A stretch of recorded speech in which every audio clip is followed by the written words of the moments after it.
Atha Yoga Anushasanam. Namaste. Welcome to Unravel the Thread, a podcast for people who want to apply the Yoga Sutras to yoga practice and to life today. Available online at www.unravelthethread.com.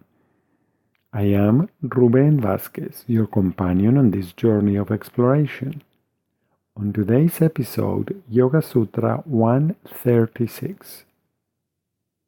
Sutra 136 says, Cultivating the inner light.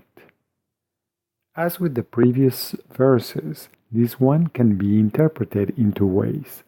One is a standalone technique to remove distractions. The other approach is to see this practice as a continuation of the process of involution. Involution is the gradual progression in exploring your inner world.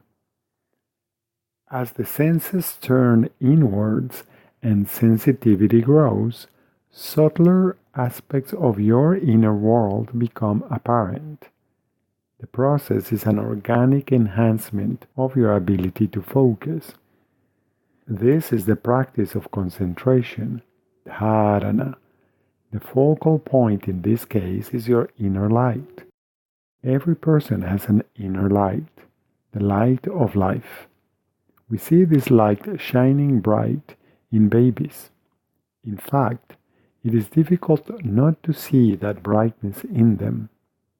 This is one of the reasons that babies attract our attention and most often elicit an easy smile.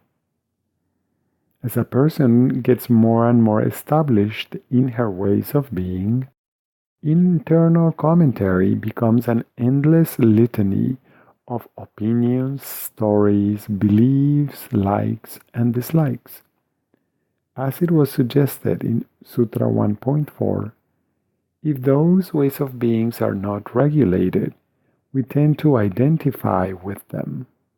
In other words, the inner light at the core of our being is veiled by our ways of being.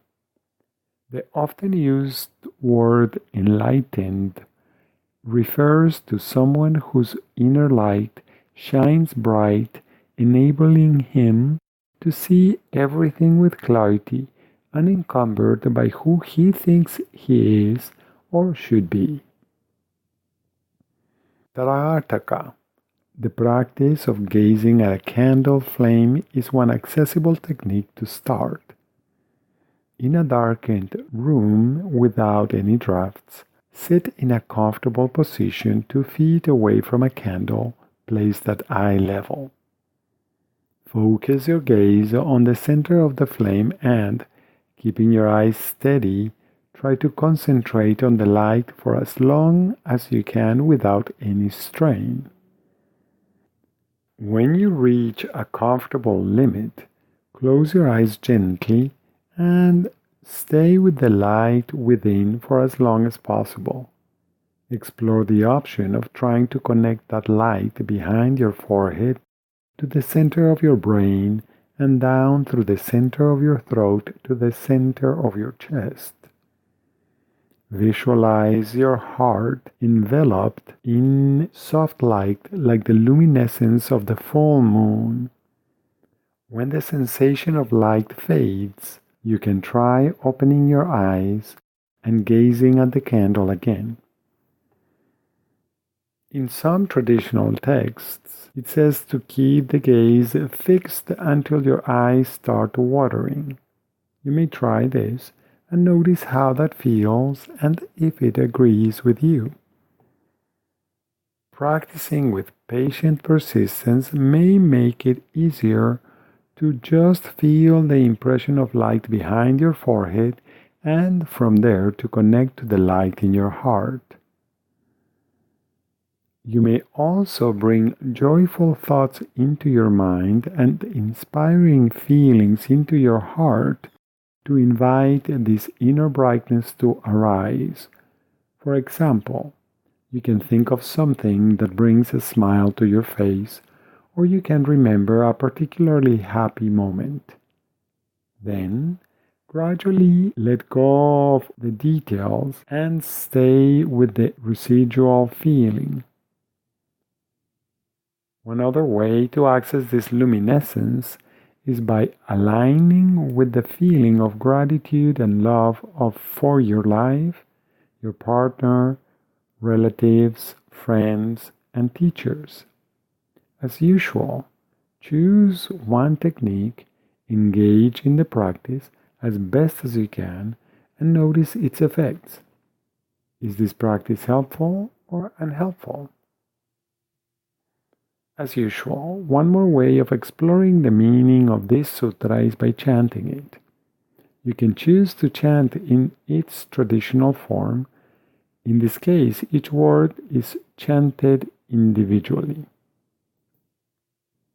Vishoka va jyotishmati. Vishoka va jyotishmati. Vishoka va jyotishmati.